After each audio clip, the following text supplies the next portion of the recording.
This video serves to analyze inter-team conflict and the effective communication principles and methods used to resolve this conflict. Valmet and Pharmco are two pharmaceutical companies with operations in South Africa and France respectively. They merged to form Formative. Formative now has core team leaders with their respective sub-teams and operations in both South Africa and France. This means their main form of communication is virtual. Distance means everything is separate, whether it's culture, stress, social, cultural, or identity-based. Didier Amrani, a Frenchman, is the project manager of Vigilance, one of the main projects within the company. He has a very authoritarian type leadership style and has been dismissing any input given by South African core team members. He has often cancelled meetings and made decisions without consulting other core team members, and particularly not consulting with South African members. South African members feel their input, derived from a similar project they were a part of, called Perspective, is not being taken under fair consideration by Didier or the rest of the core team. Further, they feel strongly that there is poor communication throughout the project, and subsequently, sub-teams are falling behind and Vigilance is ailing.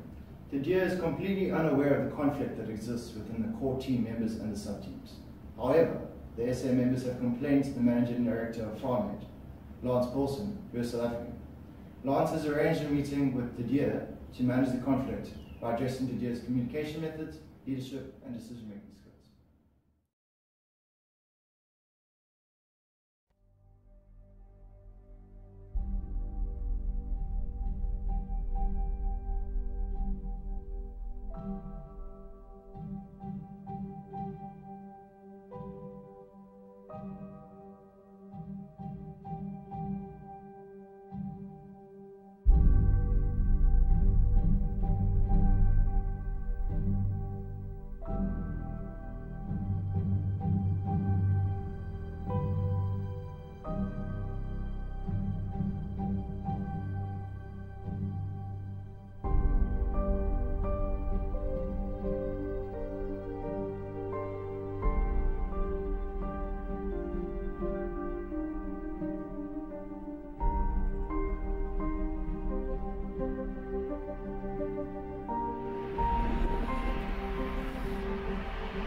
Yes, please come in. Good morning, Didier. How have you been? When last did I see you? Must have been in Johannesburg last December? Lance, I'm very well, thanks. And you? Yes, it's about time you made your way to Paris. How was your trip? Good, good. Well, I'm only here for 3 working days, so unfortunately there's not much time for sightseeing. aren't you coming back in June to Paris? I'll definitely give you a tour then. In June, I'll take you up on that for sure. But for now, we need to get down to business. Of course. The agenda for this meeting is to address the challenges experienced by the South African team, and furthermore to develop solutions for the South African team's concerns going forward. You travelled all the way to Paris for this. I'm sure their concerns aren't too serious. I mean, Vigilance is running smoothly and effectively as ever. The reason I felt it was important for us to meet face to face is because Mcleod, after consulting with Mcleod and Mcleod, has expressed that she feels communication between the core team members throughout the project as a whole is insufficient. What is your standpoint to the level of communication within the team? I don't know where Mcleod is coming from with this problem. I mean, we hold weekly teleconferences for core team members, and Kareem, the global user lead, and Berlin, the global IS lead, are the focal points for passing information across the sub-teams. I mean, occasionally teleconferences are cancelled, but this is due to uncontrollable or unforeseen circumstances. So these meetings between core team members are really cancelled? Yes, really. I understand that you may see these cancellations as rare, but records show that the last 4 out of 5 meetings this month have been cancelled. There have also been complaints that meetings have been cancelled without notice. Now, the reason why core members are finding this a problem is because they often have pressing information they would like to discuss with you and other team members. But so on that note, can we agree that no more than 2 teleconferences per year may be cancelled from now on? Yes, that should be fine. But I mean, ordinarily, this many meetings in a month aren't usually cancelled. Oh, great. I'm glad that we agreed on that then. It's important that these meetings run effectively because they are key to communication within the core team. How do you feel these meetings run? The meetings run smoothly and effectively, and we adhere to the agenda of the meeting, and we never run over time. I have been told that you run these meetings very orderly and efficiently. I mean, in that you adhere strictly to the agenda of the meeting. This can be good. Nalani described this as being good as it is a project manager's job to monitor what occurs during team meetings. However, in these circumstances, whereby core members live in different countries, and this is something Mike stressed, it's not possible to rely on informal communication in the halls to fill in the gaps, if you understand what I'm saying. Yes, please proceed. This means that there needs to be more time for open communication on information not accounted for in the agenda. And more importantly, core team members need to be able to add topics onto the agenda before the meetings. How do you propose we implement that? That's a good question. I could upload the agendas of Google Docs, and team members could add to the agenda, and I can allocate a half an hour to non-agenda items. The conversation starts with Lance and Didier exchanging some small talk. Small talk is where it all begins, and if you want to get somewhere, it helps to start at the beginning. It is a way to connect with each other and is the first step to get someone to engage with you healthily. Therefore, through this exchange of small talk, Didier gives Lance his attention. Once these simple formalities are over, the true purpose of the conversation can be addressed. Generally, there are 2 methods as to how to communicate to a listener, through either deductive reasoning or inductive reasoning. Deductive reasoning is a theoretical term for giving background information and general facts before getting to the key point at hand. Many listeners judge this style of communication as waffling or rambling.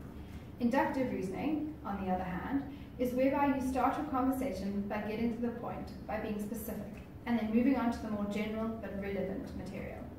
In this case, Lance uses inductive reasoning, which is the best method in this case. Didier likes to focus his meetings on the agenda at hand, with only a maximum of 10 minutes given for non-agenda issues. Therefore, he prefers getting straight to the main point. This is exactly what Lance does here, by starting with the most relevant point at the beginning. However, Lance has not effectively profiled Didier, as he responds to the agenda very negatively. In order to get to know someone, you profile them by gaining an understanding of where they are coming from, what your communication will mean to them, and how they might react to it before you speak. Lance proceeds by addressing Didier's communication between the core members and throughout the project.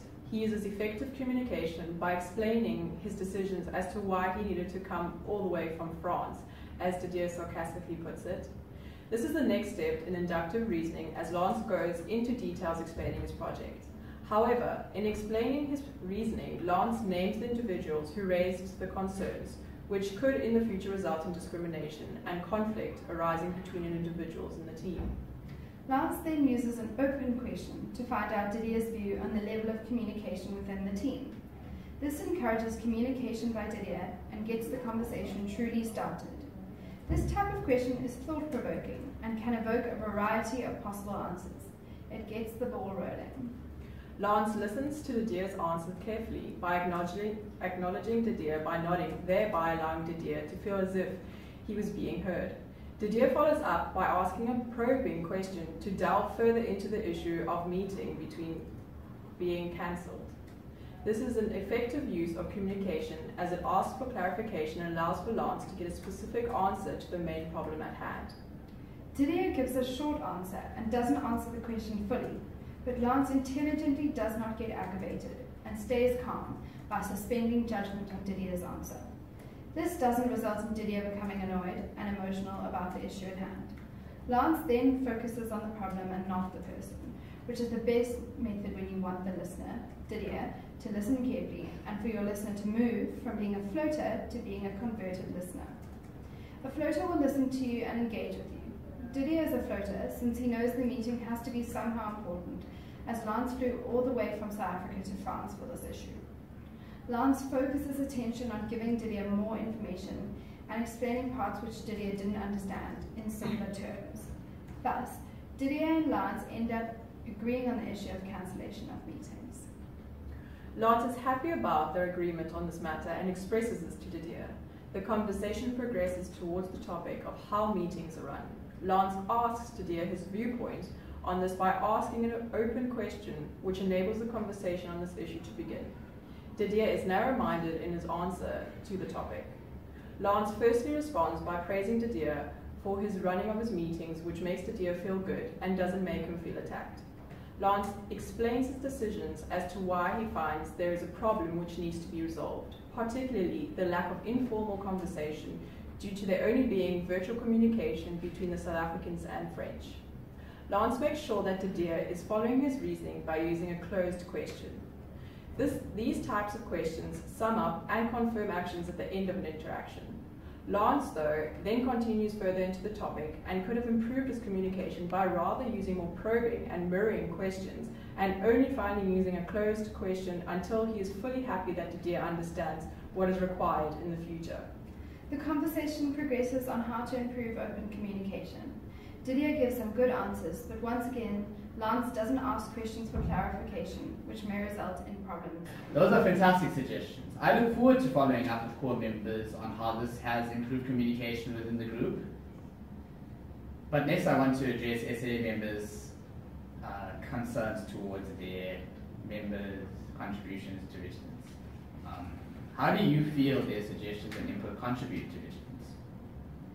Well, I'm sure that you're aware of the project these members have made in the project perspective before the merger.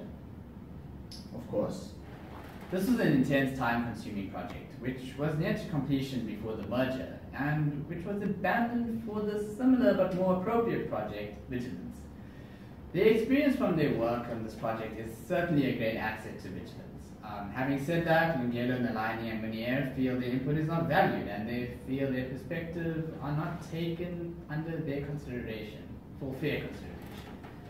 I don't understand why they would feel that way.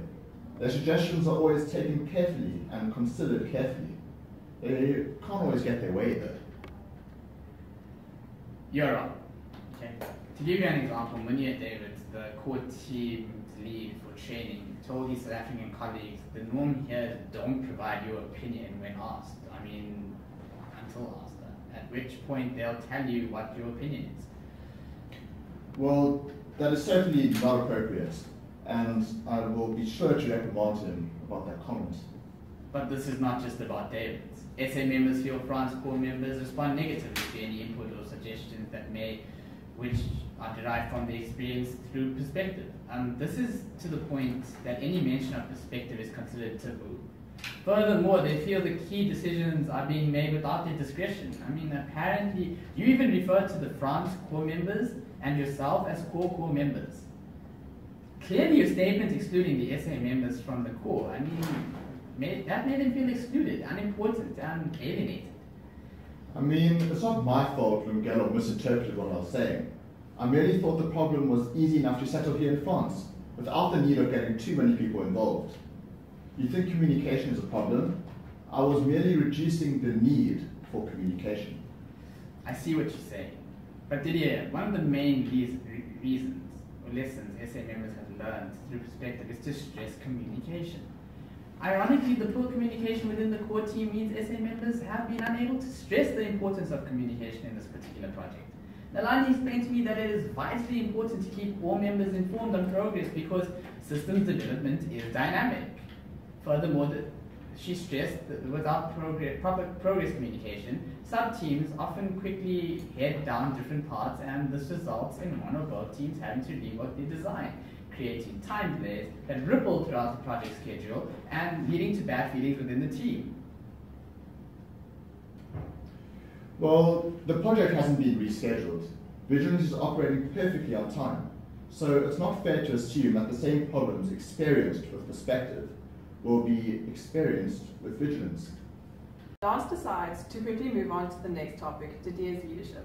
Lance particularly addresses the issue on contribution by South Africans to the Vigilance project. Lance asks the question which encourages communication, but does not allow Didier to answer it, even though he needed some time to think. The notion silence is golden and the concept of active listening is not applied in the circumstance by Lance, and instead he moves on to another question. This may seriously damage Lance's ability to have a good conversation, and we then see in the next answer, Didier only gives a one-word answer. Didier may now feel disinterested and perhaps irked because he was not given a chance to answer the question. Lance decides to then talk about the Perspective project. Didier interrupts Lance, and since he is already rather annoyed by being ignored earlier, he wants to give his opinion on the matter. Lance behaves terribly to this by firstly not showing empathy to Didier. Lance needs to rather show that he understands what Didier is going through by putting himself in Didier's shoes. Lance also doesn't use validating language, but instead blatantly says, "You are wrong."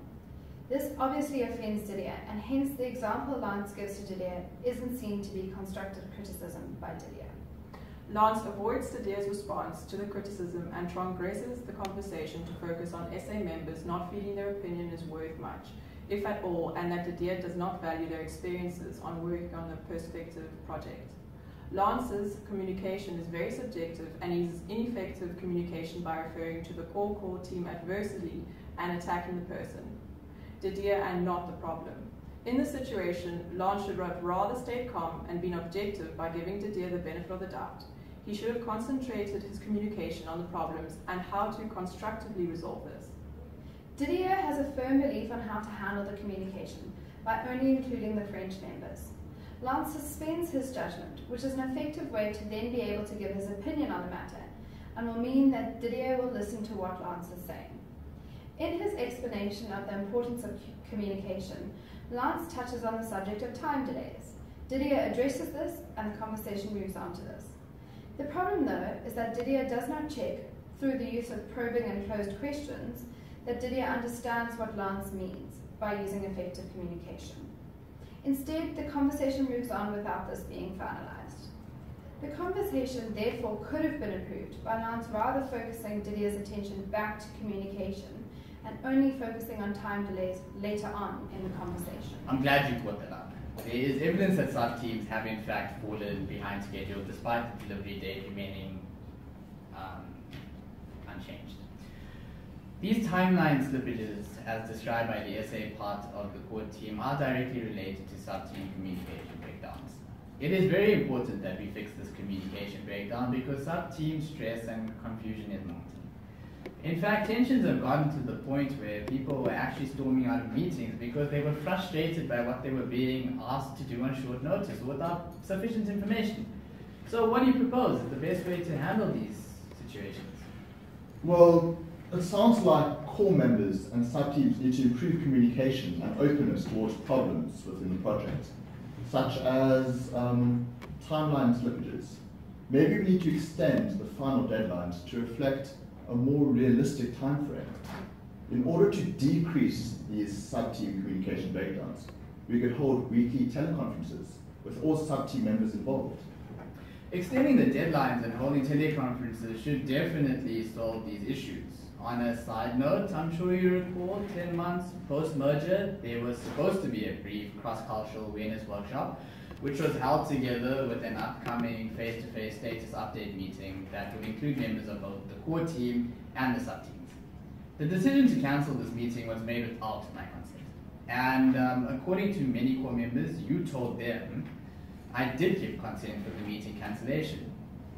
The problem lies in that the SA core team wanted this opportunity to discuss and improve team processes, and therefore I would not have been able to give consent for the cancellation. Moreover, the less than truthful reason given for cancelling the workshop severely undermined what little trust and rapport remained within the core group.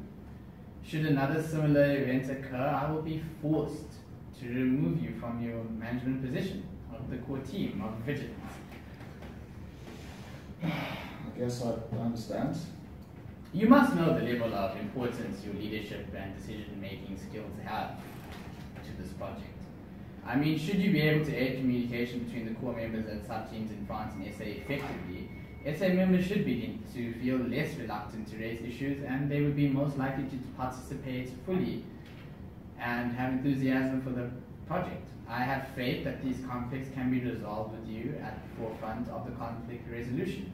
I shall be back in France in June, and we shall have a follow-up meeting then to make sure everything is on track and going smoothly. Over the next few months, I hope to hear positive responses and results for Vigilance. Finally, thank you for meeting with me today. Thank you very much. No problem. The conversation moves on to address Lance's decision-making, but firstly, time management of the project. Lance explains his decisions as to why he needs to address the time delays, which are apparent in the sub-teams. Lance asks for Didier's opinion as to how this problem can be sorted. Hence, Lance encourages communication by Didier. Lance listens to Didier's answer carefully and hence shows that he respects Didier's opinion on this matter. Lance does this by paraphrasing a specific part of Didier's answer. Lance is happy with the solution given, and on a side note, he discusses the cross-cultural workshop which was cancelled. Lance attacks the person and not the problem by expressing that Didier was the reason for the problem. This shows Lance being assertive. This assertiveness was required since Didier has a competitive conflict style, and later on, Lance warns Didier that another transgression similar in nature by him will result in a negative consequence. This creates fear and shows that Lance means business. The conversation would have probably been improved if Lance did this near the start of the conversation, because it would have definitely given Didier a reason to listen carefully and give Lance his utmost attention throughout the entire conversation. Lance finishes off the conversation by being very polite, but makes sure to stress the importance of the main topics discussed throughout the conversation, namely communication, leadership, and decision-making skills. He arranges a follow-up meeting in order to ensure that the purpose of the meeting is met and the problems addressed throughout the conversation are met. In conclusion, we must make cognizance of the fact that due to limited information, the role play and analysis was conducted under the assumption that the information was unbiased and was a fair representation of the situation. However, in reality, the case study report was given from the South African team's viewpoint, hence may be biased. Thus, the reports by the French team and sub-teams, as well as executives, needs to be taken into account for the best course of action to be made. Smashed it, well done guys.